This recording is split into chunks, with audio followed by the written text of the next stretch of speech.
गौतम बुद्ध के मठ का नियम था कि उनका कोई शिष्य जब भी बुद्धत्व को प्राप्त कर लेता है तब उसे कहा जाता है कि एक दिशा में चले जाओ और आसपास के जो लोग हैं उनका ज्ञान वर्धन, उनकी आत्मा और चेतना को जागृत करने का प्रयास करो और उनको सद्मार्ग पर लाओ। उनका एक शिष्य था जो 6 साल से मठ में रह रहा था और तपस्या कर रहा था। एक दिन वह परेशान हुआ और सोचने लगा कि गुरुदेव ने मुझे अभी तक आदेश क्यों नहीं दिया। इसी बात पर नाराज होकर वह बुद्ध के पास गया और कहने लगा कि मेरी तपस्या में ऐसी क्या कमी रह गई? क्या मैंने ज्ञान अर्जित नहीं किया जो अब तक आपने मुझे आदेश नहीं दिया कि जाओ जाकर किसी दूसरे जगह पर ज्ञान बांटो? क्या मैंने बुद्धत्व को प्राप्त नहीं किया है? तभी गौतम बुद्ध ने शिष्य से कहा, तुम्हें थोड़ा और समय लगेगा, थोड़ा संयम रखो और यहीं समय बिताओ। यह बात सुनकर वह शिष्य चिढ़ गया और कहने लगा कि गुरुदेव, आपके ज्ञान में कुछ कमी रह गई, आप मुझे ज्ञान नहीं दे पाए। बुद्ध को लगा कि यह समझेगा नहीं और कहा, ठीक है, कल सुबह पूर्व दिशा में एक गांव है, वहां जाना और वहां से भिक्षा लेकर आना और पूरा दिन वहीं बिताना। वहां के लोगों में थोड़ा ज्ञान बांटने की कोशिश करना और आकर मुझे बताना कि अनुभव कैसा रहा। वह शिष्य बड़ा खुशी हुआ कि अब तो बात बन गई, अब मुझे आदेश मिल गया। वह दूसरे दिन सुबह पूर्व दिशा में उस गांव में चला गया और शाम में जब वह वापस आया तो उसके हाथ में पट्टी बंधी हुई थी और हाथ पैर पर चोट के निशान थे। उसकी यह दशा देखकर गौतम बुद्ध ने शिष्य से पूछा कि ये क्या हाल कर लिया? तब उसने बताया कि आपने मुझे कैसे गांव में भेज दिया। वहां पर जब मैंने भिक्षा मांगी तो लोग मुझे डांटने लगे और भगाने लगे। वहां सिर्फ एक व्यक्ति ने मुझे भिक्षा दी, वो भी जमीन पर फेंक कर कहा कि ले जाओ इसको। इतने बुरे गांव में आपने मुझे ज्ञान बांटने के लिए भेजा, अब आप कल मुझे किसी दूसरे गांव में भेज देना, मैं जाकर के वहां ज्ञान देकर आता हूं। गौतम बुद्ध ये बात सुनकर थोड़ा मुस्कुराई। उन्हें तो पता था कि ये कुछ नहीं कर पाएगा। बुद्ध ने कहा, ठीक है, अगले दिन तुम किसी और गांव जाना, लेकिन एक दिन के बाद, अभी एक दिन तुम मठ में ही विश्राम करो। अब की बार गौतम बुद्ध ने अपने दूसरे शिष्य को उसी गांव में भेजा जहां पहले वाले शिष्य को भेजा था। शाम के समय जब शिष्य वापस लौटा तो उसके भी वही हालात थे। उसके भी हाथ पैर में चोट लगी और पट्टी बंधी हुई थी।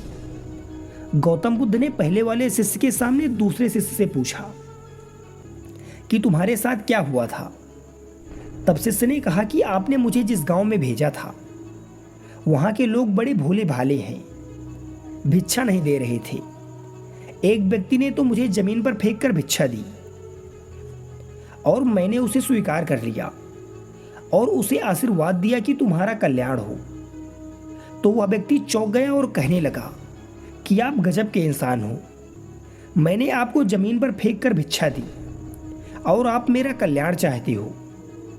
तब मैंने उससे कहा कि मैं अपना कर्तव्य निभाऊंगा और आप भी बड़े दानी हो जो आपने मुझे भिक्षा दी। उसके बाद जब मैं वहां से निकल रहा था तब मैंने देखा कि एक बच्चा बीमार है। तभी मैं पास के एक जंगल से जड़ी बूटी लाने गया। जब मैं लौट रहा था तब मुझे कुछ लोगों ने पकड़ लिया और पूछने लगे कि यह जड़ी बूटी कहाँ लेकर जा रहे हो। तब मैंने उनसे निवेदन किया कि मुझे छोड़ दो, एक बीमार छोटे बच्चे की मदद करनी है। तब उन्होंने मुझे छोड़ दिया। जब मैं गांव में आकर उस बच्चे की मरहम पट्टी कर रहा था तो तभी गांव वाले मुझ पर हमला करने लगे। तब उस दानी व्यक्ति ने, जिसने मुझे जमीन पर फेंक कर भिक्षा दी थी, उसने गांव वालों को रोका और कहा कि यह ठीक व्यक्ति है, इसे अपना काम करने दो। जब मैंने जड़ी बूटी लगाई तो बच्चे को आराम मिल गया और सब मेरे लिए तालियां बजाने लगी। सभी गांव वाले कहने लगे कि आप कल फिर आइएगा, गुरुदेव आप मुझे कल फिर उसी गांव में भेजिएगा, वहां सब बड़े ही भोले लोग हैं, समझते नहीं हैं पर प्यार बहुत है और अब की बार थोड़ा ज्ञान और प्यार उन तक पहुंचाने की कोशिश करूंगा। वो सब ज्ञानी तो हैं, बस अनजान व्यक्ति से बात करने में डरते हैं।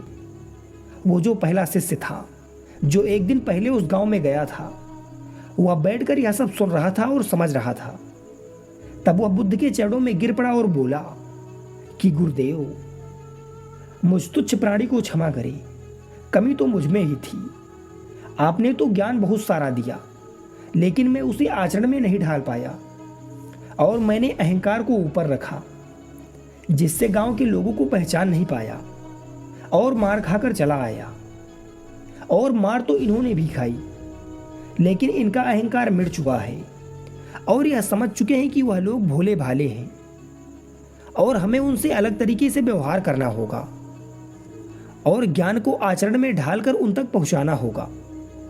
साथियों, हम अपने पूरे जीवन में बस अच्छे समय और अच्छी परिस्थितियों का इंतजार करते हैं, ना कि हमारे पास जो भी समय और जैसी भी परिस्थितियां हैं उनका सदुपयोग करके खुद को एक योग्य और अच्छा इंसान बनाने की। हम अच्छा समय लाना चाहते हैं, लेकिन अच्छा इंसान नहीं बन पाते। इस छोटी सी कहानी का सार यही है। अगर वह पहला बौद्ध भिक्षु शुरुआत से ही बुद्ध द्वारा दिए गए सभी उपदेशों को अपने आचरण में ढालने का प्रयास करता, तो वह शायद बहुत पहले ही बुद्धत्व को प्राप्त कर लेता। परंतु वह सही समय का इंतजार करता रहा और उसके अनुरूप समय आने पर भी वह अयोग्य ही रह गया।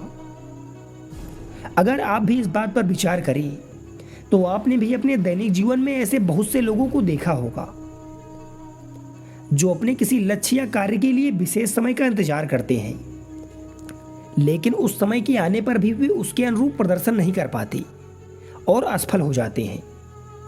इसीलिए दोस्तों, अच्छा इंसान बनने पर ध्यान दीजिए। अच्छा समय अपने आप चलाएगा।